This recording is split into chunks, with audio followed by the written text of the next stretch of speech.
Greetings to our friends around the world and welcome to the webcast. Tonight's live broadcast of Arianespace's 24th flight of a Soyuz, coming to you live from our studio in Paris, and we're very happy to have you with us.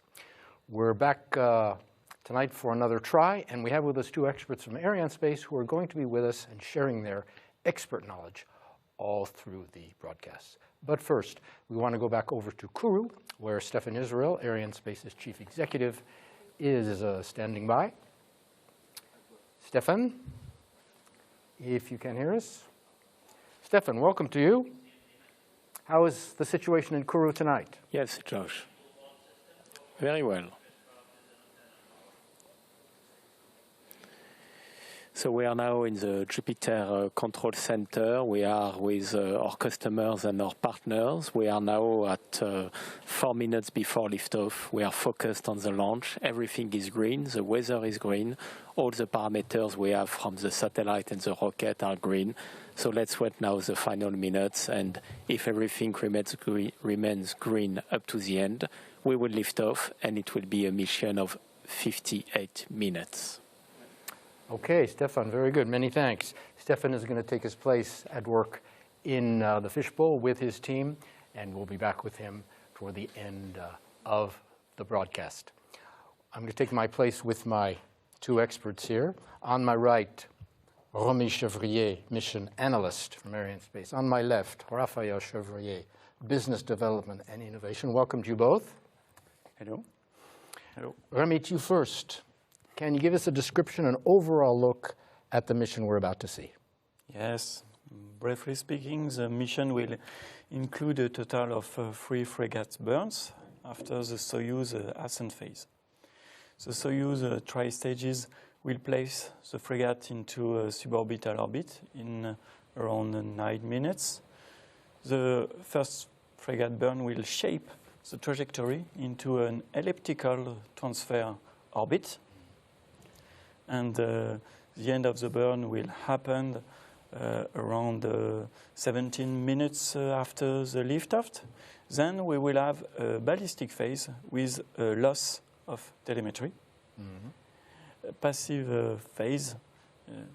But the loss of telemetry is not a big deal. It's program. It's not a problem. Yes, it's foreseen. It's completely normal. Yeah. Indeed. This passive phase will help us to reach the apogee, and there is no telemetry needed during this passive phase. At the apogee, the second frigate boost will circularize the orbit to reach the Falcon Eye orbit. A few minutes after the cutoff, the command separation is sent to release the clamp bond, and the separation will take place. Of course, then we have another ballistic phase. During it, the downloading of the onboard mass memory will occur. After that, a third short burn will happen to deorbit the frigate. It will re-enter the atmosphere like a comet under the Indian Ocean. After that, and it will be the end of the mission for 2 hours duration at all. Okay, well, watch out for all those milestones. Raphael, to you now, development, business development and innovation, what do you do? What does that mean? Well, to make it short, it means that I'm working on innovative, sort of exotic mission concepts to be addressed with our next generation of launch vehicles, Ariane 6 and Vega C.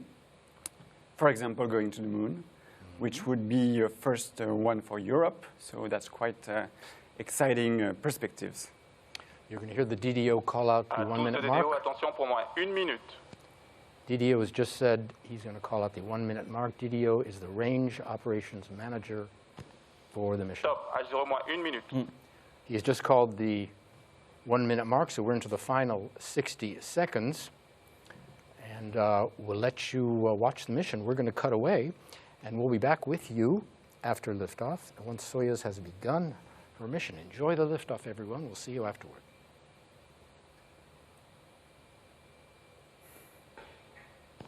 Largage du mât KZM. À tous de DDO, attention pour le début de la séquence d'allumage du lanceur.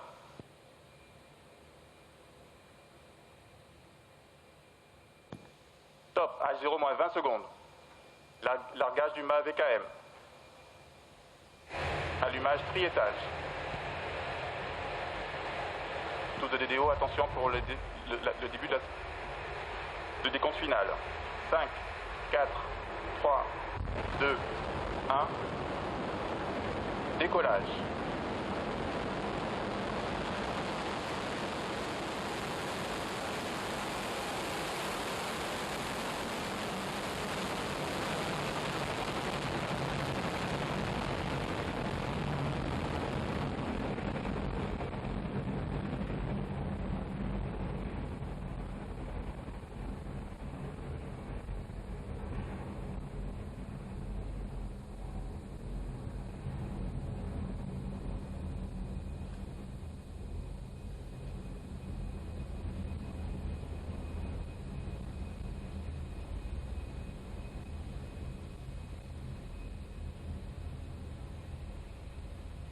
Into the clouds and out of the clouds, and you can still see the fire, and you saw those fine shots, always impressive, no matter how many times you see Soyuz powering into the sky above French Guiana at liftoff, 307 tons. The DDO saying all is perfect on board, all is nominal.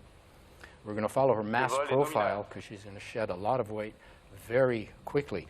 Rami, can you describe briefly the launcher for us? Yes. The launcher is divided in two parts.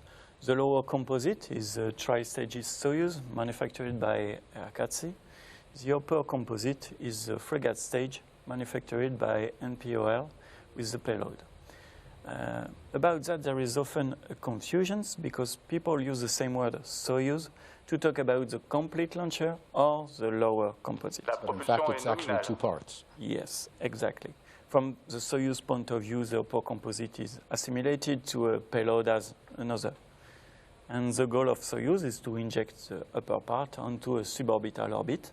After that, the frigate will manage the rest of the missions, and that's all. We have had successful separation of the boosters, and you saw it on the animation. Yes. On the bottom of your screen, our altitude, you can see 53 kilometers up, and our speed, that's vitesse in French, just approaching 2 kilometers per second. The figures coming in from the downrange tracking stations into Rami's office, and we'll have more on that in a moment. Raphael, how many times have you seen a liftoff? In real? In real Once. life, yeah. It was in Only Ariane one. 5 from Kourou. And this is You something were that you outside. really remember. Yeah. You were outside. I was outside. I was at 5 kilometers from the launcher. I think this is the closest you can get from the launcher. 4 or 5 kilometers, yeah. Yeah. Unless and I you're remember, on board. Sorry? Unless you're on board. Yeah, yeah. But yeah, I really remember the bright light coming from the sky and the sound coming from the ground. This is really impressive. But most of the time we see it on TV. Yeah. You saw some people from the European Space Agency, Europe Space Effort, a three-way affair, of course, with Arianespace, the French Space Agency, CNES, and the European Space Agency. Generally speaking, roughly, Arianespace responsible for marketing and operating the launch vehicle, ESA and its member states funding the new programs, and the CNES, the French agency, coordinating all the space base operations. Next up, fairing jettison. Before that, we are flying north to what kind of an orbit? We're going around the sun. We're not going around the sun, but we are going around the Earth in low Earth orbit, but in a sun-synchronous orbit. So it means that when we launch the satellite there, on this orbit, the satellite will fly by an area, the one he wants to observe, at a certain time during the day. And this time is not going to change through the mission of the satellite. So it means that for example, it flies by at 3 o'clock in the afternoon. Then it's always going to fly by an area at this time, and this time is not going to change. Confirmation of the fairing jettison. We have had fairing jettison, right? Thank you, because you have the confirmation of the DDO in your ear. The separation of fairing coming at about 150 kilometers altitude. Our speed now, as you can see, over 3 kilometers per second. Why is the fairing jettison so important? I know it's a key milestone. Yes, good question, because as soon as the launcher leaves the atmosphere. The satellite doesn't need anymore to be protected, as each kilogram is important. The unuseful fairing mass is ejected. But without the fairing jettisoning, the satellite would stay prisoner inside it. So this is why it's so important for us to have this confirmation. We've had second stage separation. You followed it on the animation, and ignition of the third stage. You see on the screen the names of our downrange tracking stations. The Galileo station is in French Guiana. The Bermuda station, followed by Saint-Hubert, which is outside of Montreal. We'll have a word about them coming up. Confirmation of the ignitions of the block I.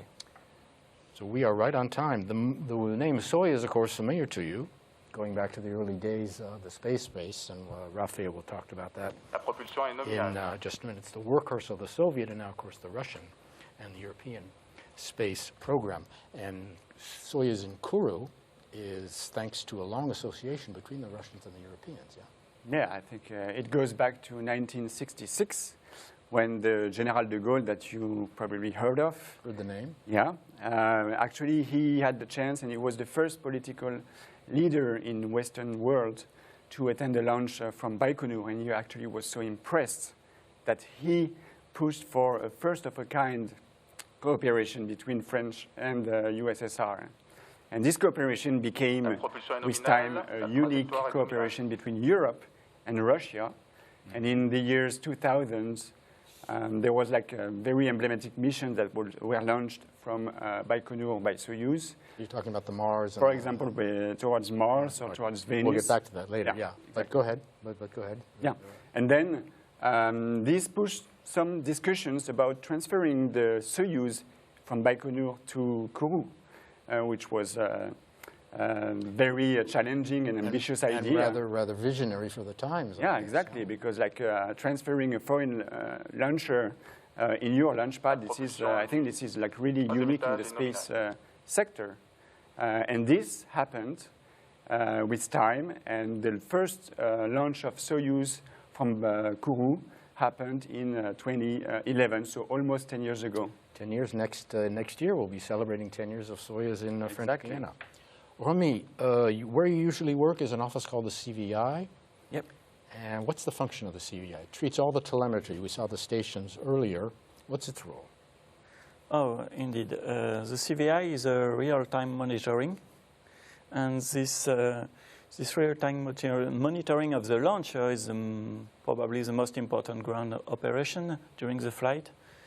It allows to check that the flight is nominal and to confirm to our customer that the satellite is separated as expected.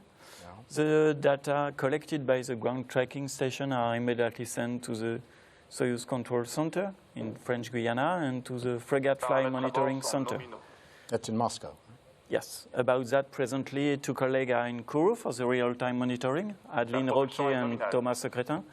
And 2 other colleagues are in Évry, and not in Moscow due to the pandemic, to collect the orbital diagnosis, Claude Legrand and Antoine Courtois. So hello to my colleague.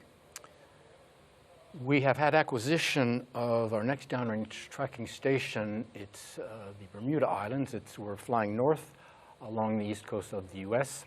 The Bermuda station was a NASA station, I think, renovated in 2018. The European Space Agency first began studying the possibility of launching Soyuz from French Guiana back in 1998, and they started the program in 2004. Coming up on separation and extinction of the third stage, there's the nozzle shutting down, and separation coming up, and there you are, right on time. Do we get confirmation? Confirmation of the extension of the block I. Our altitude, 375 kilometers, our speed climbing to approaching 7 kilometers.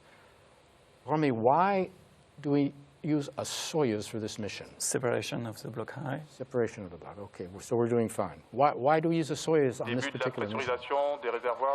Why to use okay. For this kind of mission and the need of several boosters and this range of payload mass around 1.3 tons, Soyuz is perfect. Perfect? What do you mean perfect? Perfect because, in particular, due to the frigate capability, the frigate stage is very reliable light and accurate. It's an heritage of the propulsive system of the Phobos space probe towards Mars. And the frigate can withstand long coasting phase. You saw in the animation ignition Yes, of the first confirmation scheduled... of the ignitions of the first frigate burn. So we've had that right on time. There will be 2 burns that we will see. There will be another one that we won't see, but Remy and Raphaël will tell us more about that. But for now, tell us a bit about the frigate, which was designed to be a separate individual orbiter. Yes, yes. Confirmation Frigate de can l'allumage perform de some l'étage frégate. complex missions because, as I said, the frigate can withstand long coasting phase first and reignitions up to 7. And in a way, this stage will be perfect for this kind of particular mission, which is the SSO orbit. SSO orbit. Now, we also, one of the ignitions of the Soyuz is going to be to deorbit the vehicle. Is that right? We save 1 boost of frigate in order to re-enter it into the atmosphere. Yeah. And this is very important because this way we don't leave an additional debris in orbit. Space debris. Exactly. Big and question. We are Big actually issue. required to do this by the French space law, which is like one of the best in the space sector today. Yeah. And you know that this debris is an issue, especially in low Earth orbit, because there are like lots of satellites up there. There are many more constellations. So it's important for us when we do a launch to not leave debris behind and to participate in a sustainable use of space in a way. Our Soyuz that we're using is the most recent version of the famous Russian launcher that began the space race over 60 years ago. You remember it launched, well, maybe you don't remember if you're younger than I am, when it launched Sputnik, the first human into space, Yuri Gagarin, the first woman in space, the first spacewalk, the first dog in space. Soyuz originally a missile, you remember, the R-7, the world's first intercontinental ballistic missile created by Sergei Korolev. La propulsion du frégate est nominale. The DDO says all is perfect on board. We've had first and second core stage ignition, and the second stage and the third stage performed flawlessly, and we're into the first of the frigate burns. All in all this time, in over 60 years, all the Soviet and Russian manned missions have been launched on a derivative of this original missile, the R-7, which is today the Soyuz. Up next, a word from Arianespace's program director, Thierry Pham. We spoke to him earlier in the week, and we began by asking him to tell us all about the flight. Good evening, Joshua. Well, tonight the Flight VS24 will have on board the FalconEye satellite for the benefit of the United Arab Emirates Armed Forces. We will use a Soyuz STA launcher with a Frigate M upper stage, and this will be the 8th launch of Arianespace of the year. I would like to thank Airbus Defence and Space, which is our customer, who has signed a contract with Arianespace in 2015. You've talked about the flight. What exactly is the mission of the Soyuz launcher tonight? Well, I will say that this is a standard optimization of the trajectory for an SSO flight with an ascent flight of the 3 stage, which has lasted around 9 minutes, and then 2 frigate boosts in order to inject the satellite in the required orbit. We will have for this mission a last boost to re-enter the upper stage in the atmosphere. And the FalconEye satellite will be separated from the launcher at approximately a bit less than 59 minutes of flight. And how was the campaign? Any highlights? What do you think you're going to remember? Well, I will say that it has been a long campaign with a long standby phase. We have faced some technical concerns on the launcher, but everything has been overcome by all the teams in due manner, and I would like just to highlight the fact that the professionalism spirit of Arianespace and Russian partners teams in order to overcome these difficulties was excellent, and I would like to thank all these people who have worked very hard on this program. The other point that I would like to say is that I would like to thank Airbus Defence and Space, our customer, and Thales Alenia Space, plus the United Arab Emirates teams, because They have, all along the program, always adopted constructive approaches in all these difficult times that we had with the COVID pandemic situation. And we are now here for this launch of the VS24 flight, and I would like to wish a very long life to the FalconEye satellite. Thierry Pham, many thanks. During the interview with Thierry, we were picked up by our next downrange tracking station outside Montreal, Saint-Hubert in Quebec. They have a mobile servicing system and an operations complex there, everything to monitor satellites, including crew training. If you just joined us, perfect liftoff, all the stages performed perfectly, flawlessly, only the frigate, we're in the middle of the first burn now. A single engine. Frigate is an autonomous, flexible upper stage, relatively recent addition to the intercontinental ballistic missile that we talked about earlier, first qualified in 2000. Josh, excuse me, I received the confirmation concerning the acquisition of Saint-Hubert ground tracking station. Terrific. So we're right on time and we're right on target. As long as I have you, the different frigate burns, we're in the middle of the first one. You want to tell us about the mission injection profile, I think it's called. Yeah, indeed, the first burn will inject the frigate in an elliptical transfer orbit, and we need to wait on this elliptical transfer orbit because we are injected at the perigee, and we need to wait. The perigee, sorry, the perigee is the highest point? No, it's the that's the lowest point. Lowest point. And then the launcher keep increasing its altitude until it reaches the apogee. And at the apogee, the second burn will happen in order to circularize the orbit, because a SSO is a nearly polar circular orbit. Nearly polar circular orbit. Anything to add about the orbit? La propulsion est nominale. SSO orbit. It's what, it's 800 kilometers up?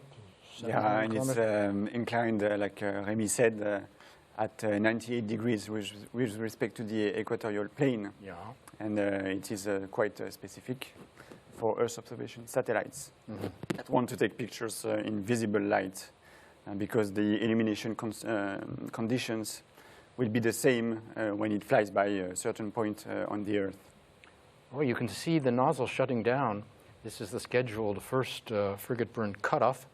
Extension confirmation. You've got the confirmation. Okay, everything is happening letter perfect. Turning to our passenger, Falcon Eye will be separated at plus 58 minutes, 45 seconds, so we have a while to go. Passenger riding patiently for the moment. Falcon Eye is the 98th, we're approaching 100, 98th Earth observation satellite launched by Arianespace. And Raphael, Earth observation representing, I have here 13% of all satellites orbited by the group. Yeah, this is quite a strong market. It's a lot of activity. Yeah. It's a strong market. It's very dynamic, and it serves a lot of applications. For example, monitoring the climate, studying the biodiversity. For example, following the migration of species. They also address lots of new digitalized markets, such as agriculture, building, construction, urbanism. Search and rescue after hurricanes, for instance, after natural disasters. Exactly. Yeah, all that. A lot of other small businesses that require high-resolution images from satellites. And it's a big market. Another 19 Earth observation satellites awaiting launch in the Arianespace backlog. Even archaeology, too. We're coming up on our launch replay. There we are, where you can live once again those exciting pictures, the smoke and the fire and the sound and the fury that you saw as the Soyuz lifted off just about 19 minutes ago. Any emotions seeing those pictures again? I mean, this is always very impressive. I said that I've lived launch once, but most of the time we see it from Paris on TV, but we live it. It's still very emotional because we live it as a team with colleagues, and actually each time it's like we physically feel that we are part of a team, part of the same spaceship, and it's very very strong emotions because we really feel like part of a family.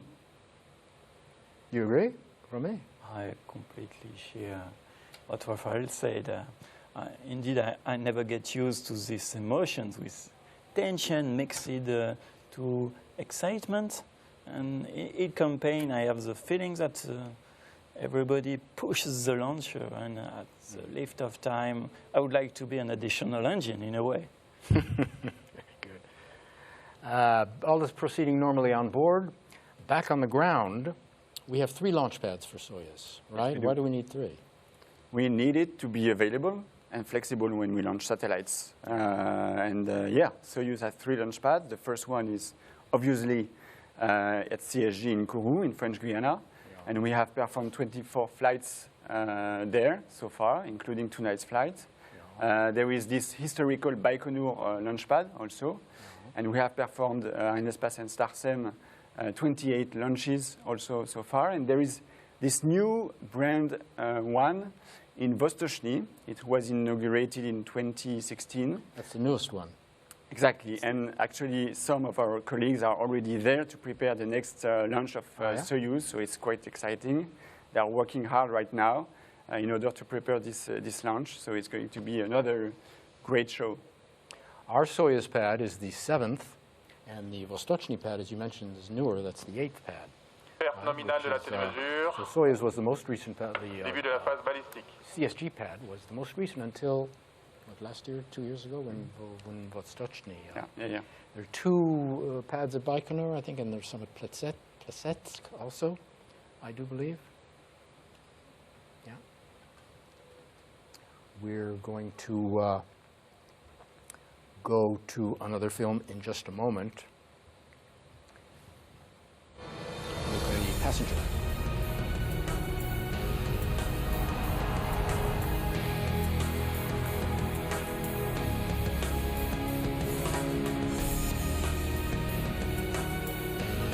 It's a proud moment for all of us at the Space Reconnaissance Center and the space sector in the United Arab Emirates as we are getting ready to launch FalconEye satellite after a journey of 5 years developing a capable system for the United Arab Emirates.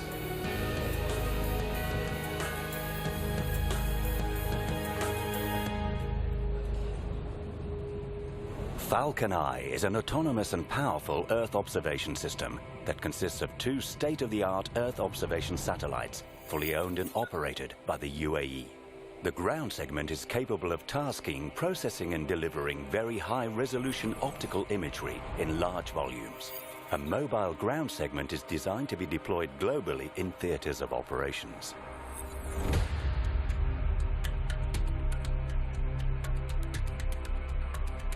Capacity-wise, FalconEye satellites constellation are capable of providing hundreds of images with the high resolution spec on a daily basis.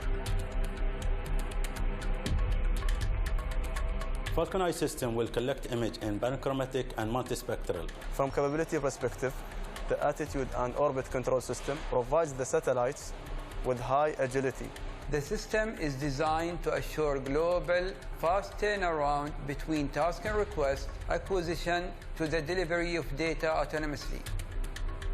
It is really considered to be a capability owned by a few countries only worldwide.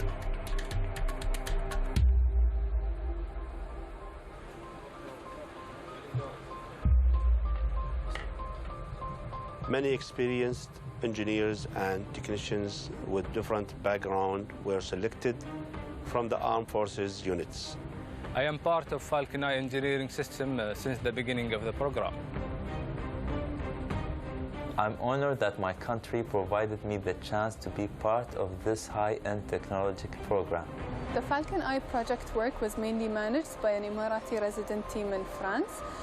Daily meetings with the contractors were held to have an overview on the assembly, integration, and testing phases of the program. They participate in FalconEye program to enhance their capabilities in the field of space.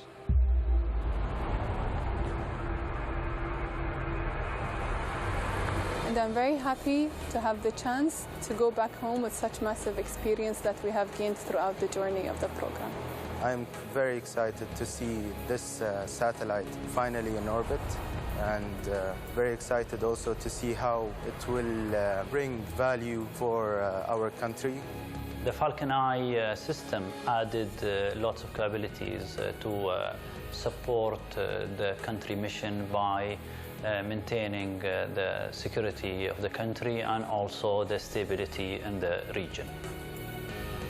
The Falcon Eye system will provide high output of high-quality images to support critical missions, emergency relief, regional security, and peacekeeping operations.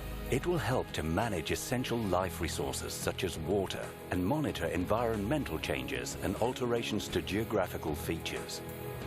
The Falcon Eye will soar above the sky and observe the Earth with extraordinary vision, empowering the UAE's vision of peace and prosperity for the world.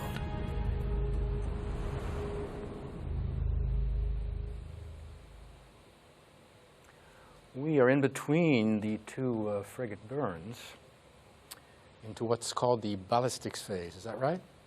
Yes, we are.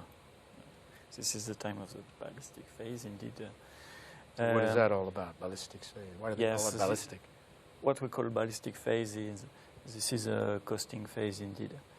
That means that there is no main engine activation, only a control of attitude of the launcher, provided by the small nozzles of the attitude control system. Okay, so no forward push, no forward thrust, just corrections, yaw or pitch? Yes, we just control the motion of the launcher. Okay. Without propulsions. And no telemetry is needed during this passive phase. And this is the case for these missions. We have a loss of telemetry. A loss of telemetry, but yes, it's quite normal. Yes, it's completely nominal, and this loss of telemetry will have a duration of 32 minutes until the acquisitions of the next ground tracking stations, New Norcia, in Australia. And why we can do like that? Because only the main event have to be under the visibility of ground tracking stations, and by main events, I mean that ignitions, extension of the burns, and of course the separation. Yes, but in order to restitute the flies, we are interested in having the parameter during the whole flight. This is why, if no ground tracking station is available, we are using the onboard mass memories. And what happens there? You record it somewhere else, and it goes back to the ground stations as if it had been recorded by the launch vehicle. Is that right, more or less? Yes, more or less. It's quite more complicated. A little more complicated than that? Yes, we can, indeed, we can both transmit the real-time parameter and record them. That we can do this both operation on board the frigate. But we cannot both transmit the real-time parameter and download the mass memory. Therefore, we have to wait, being in a passive phase, under ground tracking station visibility, to download the mass memory. And it will be the case because actually, at the present time, we record the flight from the beginning of the first frigate burn until the separations.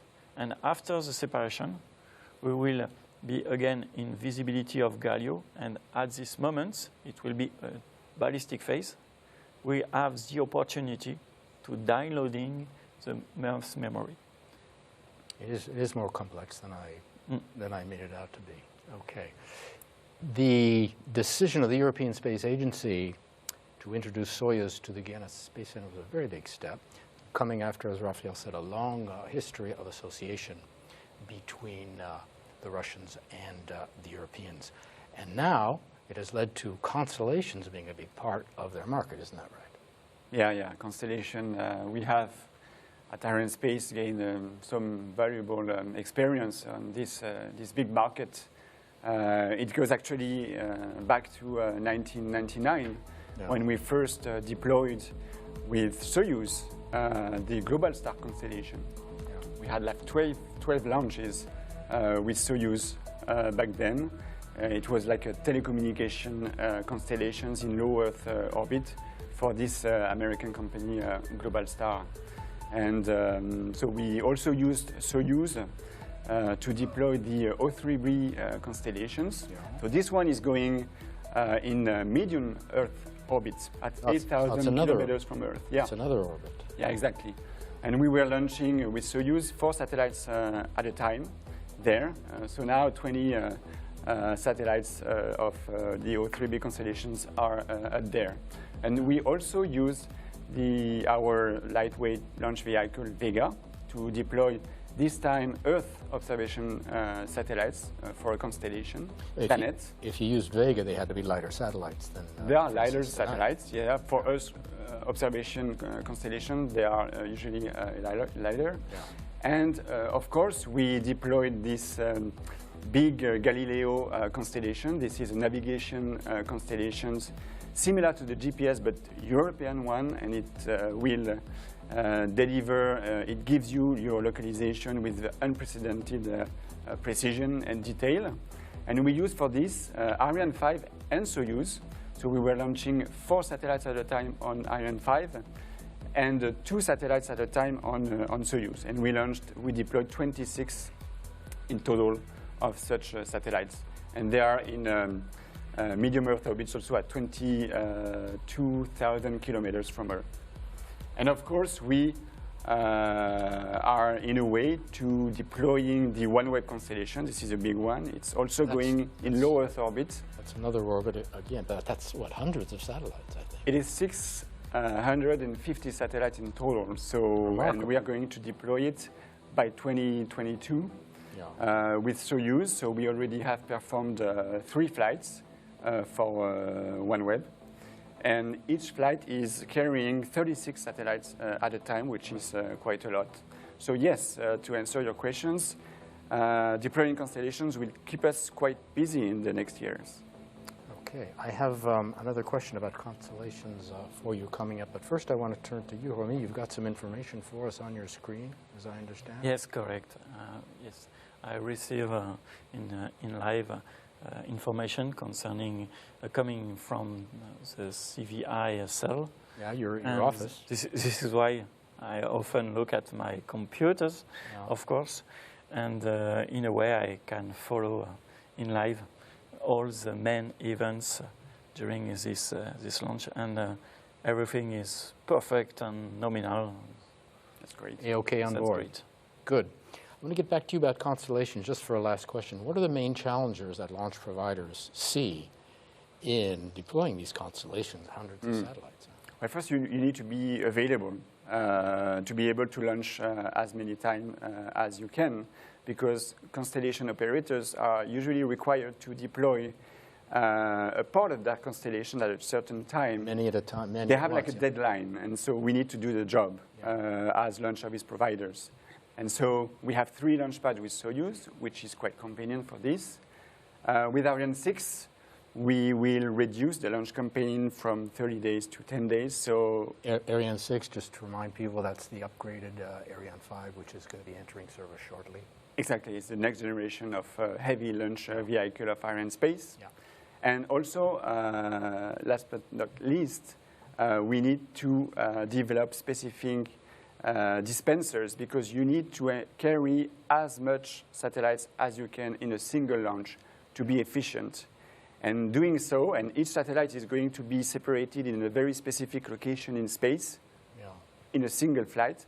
So you need to have like specific interface with each satellite, which is quite ambitious.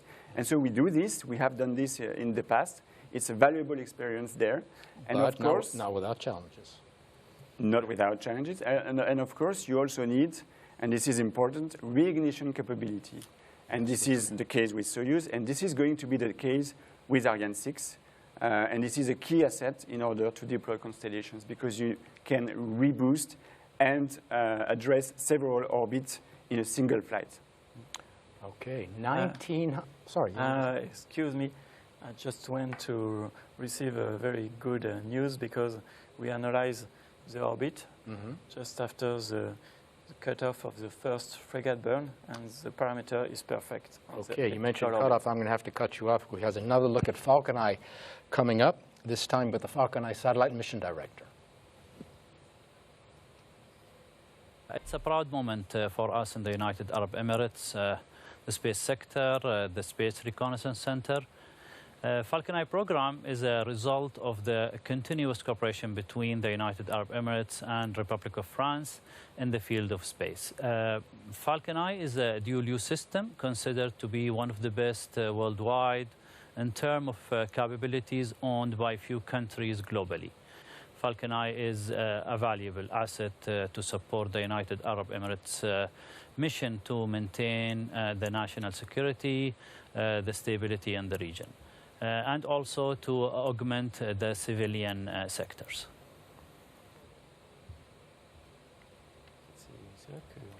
All right, going back to the launch pads that you talked about, our 3 launch pads, what are the differences between the pads and the similarities? Are there any? Well, the main difference is that Kourou is located at 5 degrees north the equator. So you're close to the equator, so you benefit from the slingshot effect of the rotation of the Earth. So it gives you an extra boost in order to launching satellites into space. Right.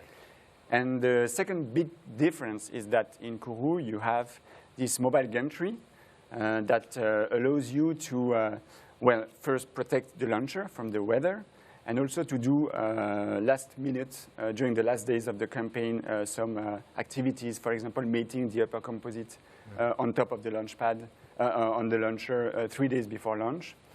And I'm thinking of one last also difference, is that in French Guiana, there is a sort of like a wildlife. And one of my colleagues told me that he saw a jaguar turning around the launch pad. I guess really? that was quite scary at first. This is something very specific of French Guiana. For French Guiana, the Amazon forest, yeah? Yeah, I smiled that because I have memories to share with you that during the liftoff, in particular during a night launch, the noisy forest, because the forest is very, very noisy, get suddenly quiet. Very quiet, so quiet, and it was very impressive. And after the launch, progressively, the noise come back, but it's very progressive. Gradually. It's very impressive, the silence in the forest, very unusual. 1,925 launches, that's the world record, that's how many Soyuz. No other launch vehicle can even compete. The nearest contenders were other Soviet missiles, like they're called, I have it here, the R-12 and the R-14, and they flew something like 600 times. So you can imagine between 2,000 and 600, you can't compare to the Soyuz, the workhorse.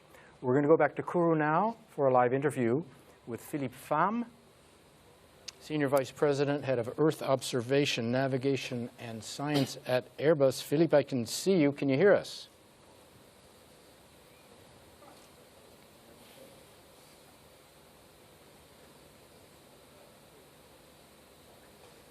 Philippe Pham, can you hear us? Yes, I can hear you. Good evening. Good. Welcome. Thanks for being with us. We have just a couple of questions for you.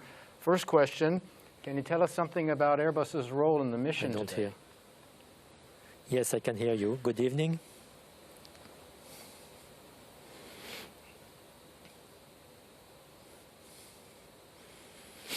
Yes, so we are proud to lead the industrial team and be co-prime for this very high resolution Earth observation mission for the United Arab Emirates. Airbus is the world's #1 provider of observation systems on the international market. FalconEye is a state-of-the-art satellite with our flight-proven Astrobus platform. But FalconEye is not only a satellite, it's a full space system, including the ground segment and the imagery processing capabilities. It will deliver top-quality Earth observation imagery for our customer so that it will be beneficial with Earth observation imagery of top quality. Very good. Separation, Philippe, coming up in just about 20 minutes from now. What will be your role once FalconEye has been released?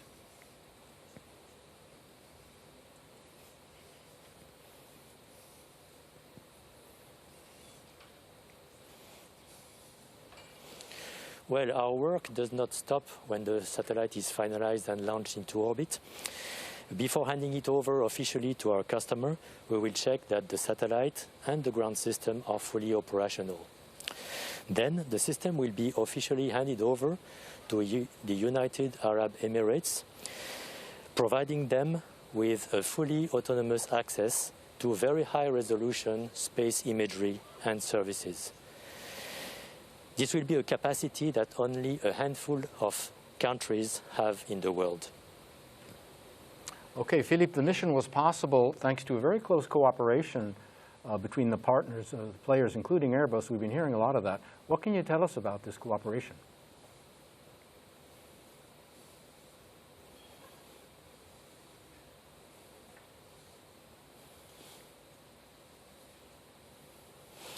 Indeed, this mission was the result of a close cooperation at various levels. First, governmental, between the United Arab Emirates and France. Second, industrial, with a close cooperation between Airbus Defence and Space and Thales Alenia Space. On behalf of Airbus, I would like to thank our customer, the United Arab Emirates Armed Forces, for their trust and the very constructive steps implemented since the very beginning of this ambitious mission. I would like also to thank YASAT and their consultant, as well as Arianespace, CNES, the Guiana Space Center, and the Russian teams supporting the Soyuz launcher.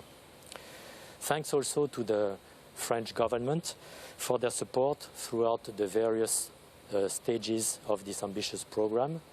And I would like to conclude in thanking again our customer for their trust, their resilience, their patience throughout these last few months, weeks, and days until the launch tonight. Thanks again. Okay, Philippe Fan of Airbus, many, many thanks. We're going to go to another interview now. We spoke earlier with the two satellite program managers, Michel Roux and François Villasec. We began by asking them to tell us about the FalconEye program. So FalconEye is an Earth observation system for UAE Armed Forces. So it's a full turnkey system in which the satellite is a sensor, and we have also delivered a full ground segment which has been developed and deployed in Emirates. What we did also is a training of a full team of UAE people in order to operate this system. For the ground segment details, I will leave the floor to François. This ground segment, commonly developed with Airbus, is capable to control the satellite, to prepare the request of images, and to produce images and intelligence reports. This ground segment is located in different sites in the UAE and is capable to be interconnected, and we have as well a capacity of deploying a mobile ground segment. Can you tell us something about the satellite itself now? The satellite has been also jointly developed and designed by Airbus and Thales Alenia Space. So I will not go in detail on the performances of these satellites, which are confidential, but at least I can tell that it has been designed for a 10 years operation in flight and is weighted about 1.2 tons. On Airbus side, we have designed the platform, which is an agile platform, and we were also in charge of the integration and test of the satellite in our premises in Toulouse. In Thales and Arianespace, we have developed and designed the very high-resolution optical payload, which is somehow the heart of the satellite. How was the campaign for both of you? So the launch campaign has been very specific. So we started early this year, and the campaign has been stopped during several months. So, as you know, 2020 is a very specific year. It's a year of the COVID, so with lockdown, with travel restriction, with difficulty to work as we were working usually, which has created significant delays. So, after 8 months of storage in Kourou, The campaign has resumed end of October for 1 month, and on satellite site it went smoothly. On the campaign, we can say that it is the longest campaign ever experienced for this type of satellite, and our team have support and try to reduce the schedule as much as possible, even with this very difficult context that Michel just explained. Can we look ahead to separation? What are FalconEye's first operations once she's been released? The true life of the satellite will start after separation. So the separation will take place after 58 minutes and 44 seconds after liftoff. After the separation, the first acquisition of the telemetry by our team is after 3.5 orbits, which is a quite long period. So this acquisition is done through the Kiruna antennas. And thanks to automatic sequence, the satellite will be in proper configuration to start testing when we will get visibility. So the first set of tests will be done in our premises in Toulouse over about 10 days before the handover to the main site in Abu Dhabi. After this post-launch maneuver, an intensive period of test will start. And in fact, we will verify the satellite in orbit and mainly its geometric and radiometric performances and verify that it is according to all our specification of the FalconEye system. All right, last question. Anything else you'd like to add? So we would like to have a few words on the people. So first, I would like to thank the industrial team, Airbus and Thales, and the armed forces, our customer. We work jointly in order that this program is a success, and it has been appreciated with a good spirit to have a good product at the end. What I would like to add is a specific thank you to my teams, so satellite team, which is the engineering team, the procurement team, and the AIT team, and also the system team and the ground segment teams, which are both in Toulouse and in Abu Dhabi. They had very strong commitment to the program, and it has been really appreciated. Last, I would like to tell a few words on our launcher authorities, so Arianespace and their Russian partners. So they work very hard in order to make possible this launch this night, and we thank you them for that. Let me associate Thales as well as this thank you, and I would like to give a special thanks to our customer and to Airbus for the good team spirit and cooperation we had all along this project, and which have helped us to overpass all difficulties. And of course, to our Thales Alenia space people for their dedication for the project. Thank you for that. Michel Roux and François Villesec, many thanks. I want to get back for a moment briefly on Earth observation. These satellites are also used for climate monitoring, right? Yeah, that's true. Yeah, it's very important, and to take advantage of the fact that satellites turn around the Earth in 1.5 hours only, so they can collect their data that cannot be collected from the ground, for example, in the atmosphere, on the ocean, the forest, the fauna, the flora, etc. So quite important to have like satellites there. Okay. We want to go back to Kourou now for another interview with Jean-Christophe Chotard, who is the head of French and export observation programs at Thales Alenia Space. Jean-Christophe, I can see you. Thanks for being with us. After some delays, Soyuz finally lifted off with FalconEye, and she's now on her way. How are you feeling?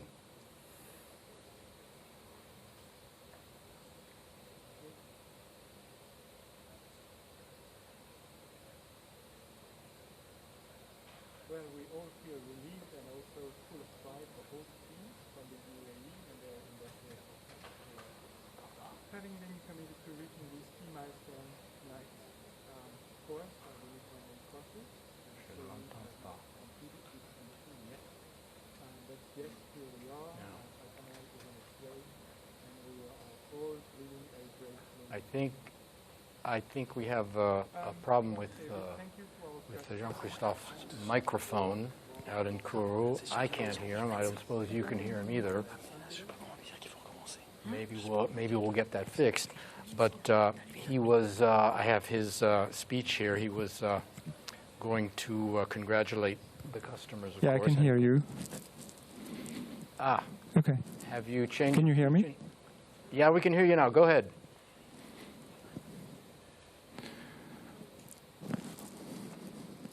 Yes, you want me to resume? Yeah, I can. Can you hear me? Yeah, okay, go ahead. Very good, thank you. Yes, I was saying that we want to say a big thank you to our customer and partner, the UAE Armed Forces and the UAE Space Agency, for their confidence into our consortium to provide their advanced Earth observation system. The UAE are entering a new phase in their outstanding space history. And with FalconEye, the UAE will belong to the small circle of nations able to operate one of the most advanced observation satellites. The UAE can be proud of this.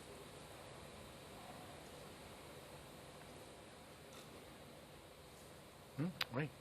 Yeah, FalconEye is a technological achievement, of course, but success is not only, Jean-Christophe, linked to a sophisticated technological performance. Wouldn't you agree?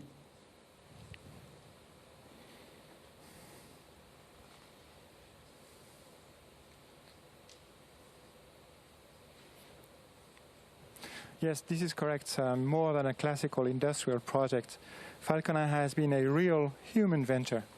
By pushing the technological frontiers and designing an innovative and unique end-to-end system, this program has been a real adventure and was very demanding. That is why I want to congratulate all the teams at Thales Alenia Space in Cannes and Toulouse for their expertise in providing the best technologies for very high resolution satellites, for the image ground segment, but also for the mobile ground station as well. We also congratulate our partner, Airbus Defence and Space. And once again, this program shows that our two companies can together deliver wonderful projects in a perfect team spirit.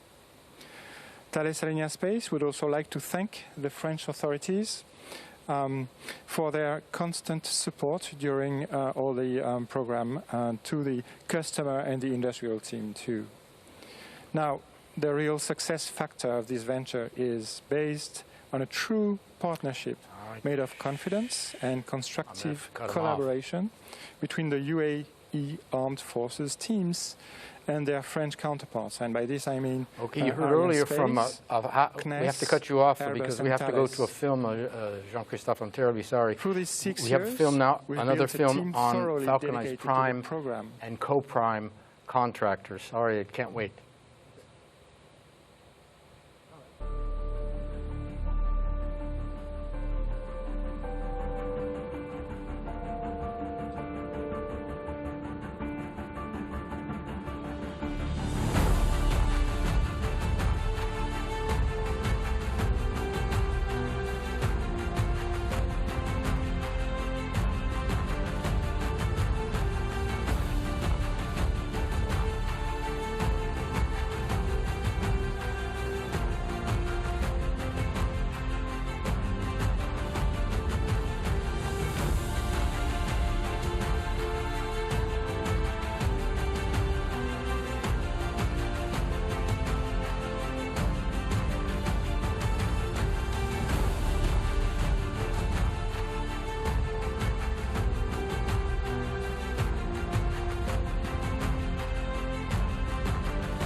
We want to apologize to Jean-Christophe Chautard of Thales Alenia Space. We had a problem with the mics, and we had to go imperativement to the film. So sorry about that. We'll make it up to you next time.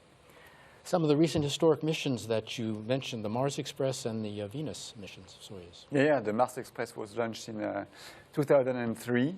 by Soyuz frégate from Baikonur. Depuis la station de Núñorcia en Australie. Hearing word from the DDO. Yes, we have important information. This is the acquisitions of the signal of the coming from the launcher from Núñorcia in Australia. Good. Okay. Sorry. And yeah, sorry, it got some valuable information of the red planet. It confirmed that there is ice water in the south pole of this planet. It took like incredible pictures of canyons, mountains, and craters, and etc. And right on time, the ignition of the second frigate burn. Our altitude, you can see 600 kilometers. We're getting near the vicinity of where the satellite is going to be separated, of course. Our speed approaching 8 kilometers per second. Now, this is the 30-second burn, the short one. Yes, the short one, as I mentioned it, this burn will circularize the orbit. Few energy is needed. I have the confirmation of the ignition of the frigate. And you can see on the screen the nozzle shutting down, and that's the end of that burn. That was a short burn on a face. And, so, few energy is needed, and therefore the duration of this burn will be very, very short. Yeah. So we have success. But it needs to be very accurate. Well, I have the confirmation of the extension.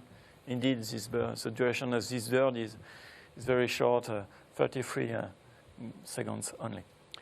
So we have successfully concluded all the upper stage burns. The composite has finished its powered flight phases. So what's happening now is the satellite FalconEye has begun its what they call orientation maneuvers. It's being spun up, I think is the term, approaching the point where it will be injected. Is that right? Yeah, that's right.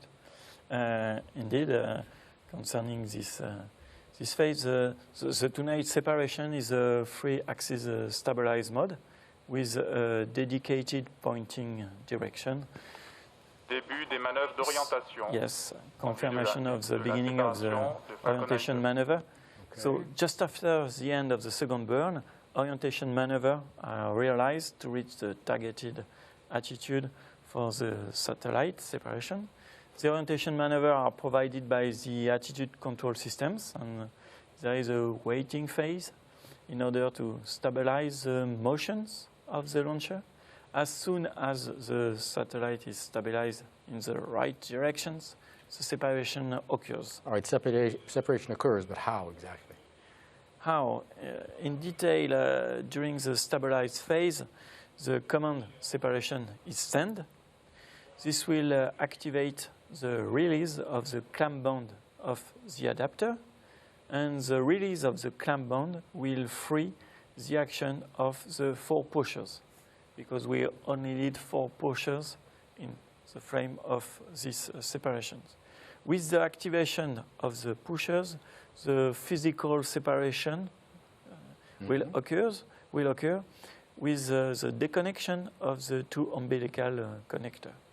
And now the satellite will move away from the launcher, the satellite in a sense, and the launcher in the prevent cells. Okay, so that's going to happen in 1 minute. 1 minute, a moment of high concentration, you can imagine, in Jupiter and all the points, the FalconEye facilities, as we're approaching separation just under a minute now.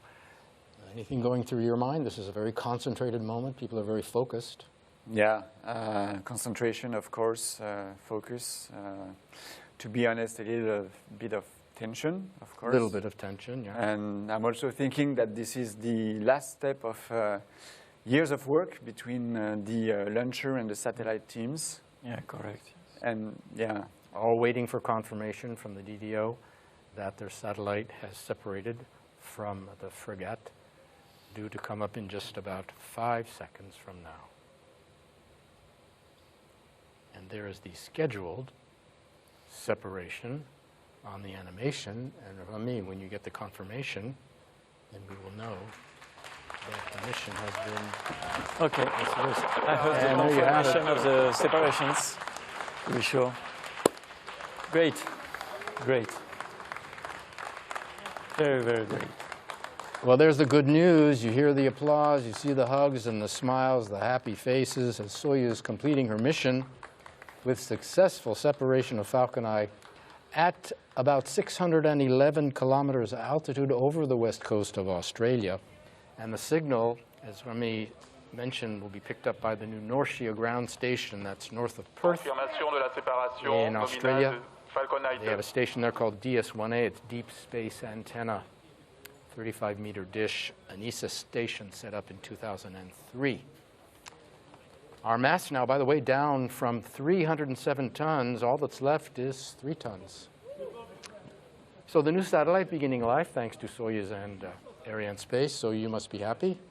Oh, yes, yes, yeah. Very, very happy. Yeah, yeah, relieved. It's always like I mean, can get tired of seeing the smile on the face and the relieved faces because this is.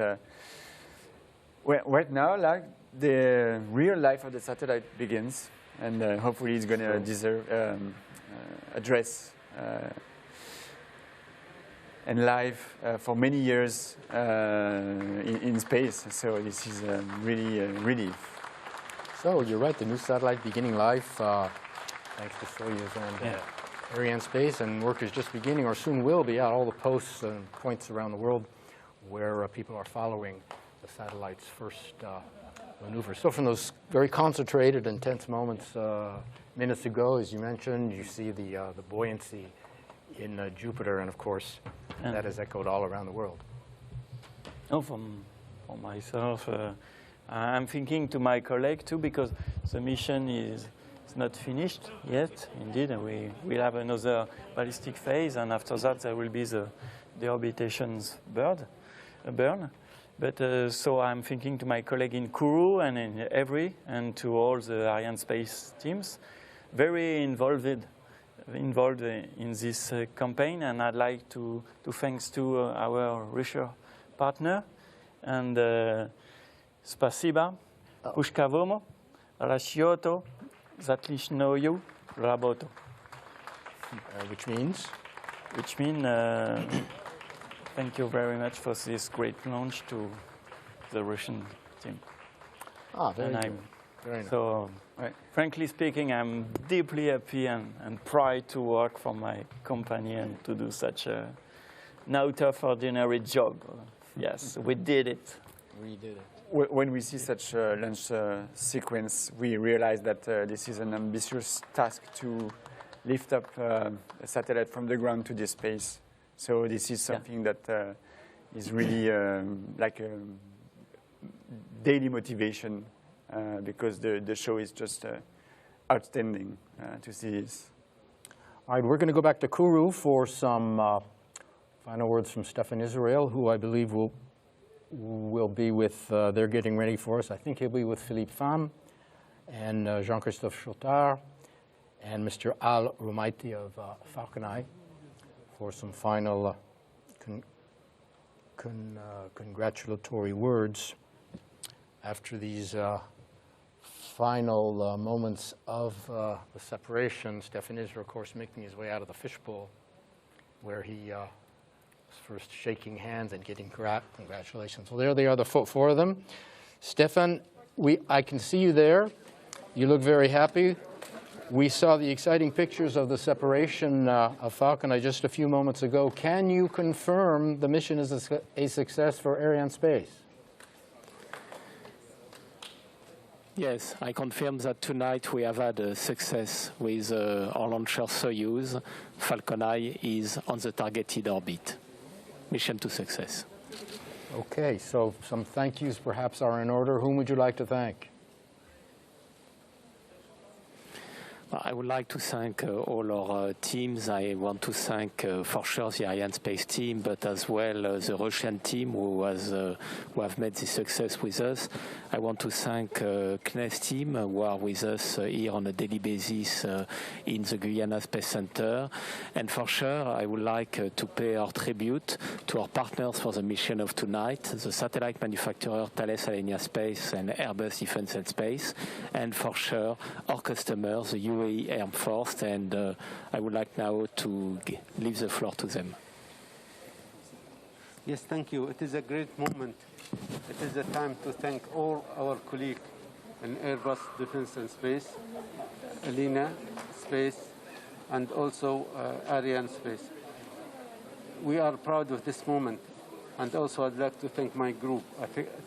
Thanks to the Emirate engineer who spent 5 years working hand by hand with their partner. And really I am happy. Thank you. Great team success indeed tonight.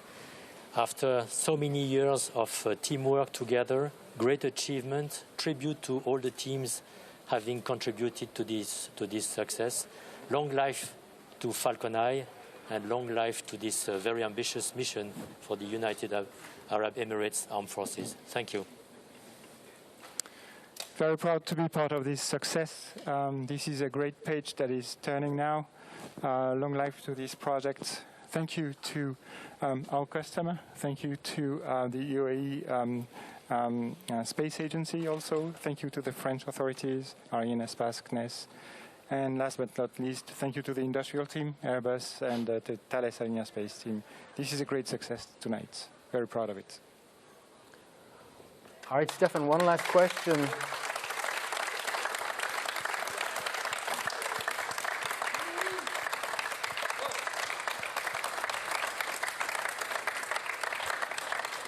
Stéphane, one last question before we go. What's next? What are the next launches? So in fact, we are going to deliver twice by the end of the year with Soyuz. One with Soyuz from the Russian cosmodrome of Vostochny. It will be for OneWeb. And we will be back here in the Guiana Space Center at the very end of the year, between Christmas and the New Year, which is quite unusual, for our last mission of Soyuz. So 2 Soyuz to come. Thank you. Okay, Stéphane Israël, many thanks. Congratulations to all of you out there in Kourou. Well, it's been an exciting evening. We're glad that you could spend it with us. Soyuz successfully orbiting a new satellite, releasing FalconEye right on time for the United Arab Emirates. So congratulations to everybody involved. Arianespace continuing the year in fine form, serving the international community. Gentlemen, any last words? Well, yeah, congratulations to all, to the customers, to Airbus Defence and Space, Thales Arianespace, the UAE, to our colleagues at Arianespace and all the partners that have been working on this flight.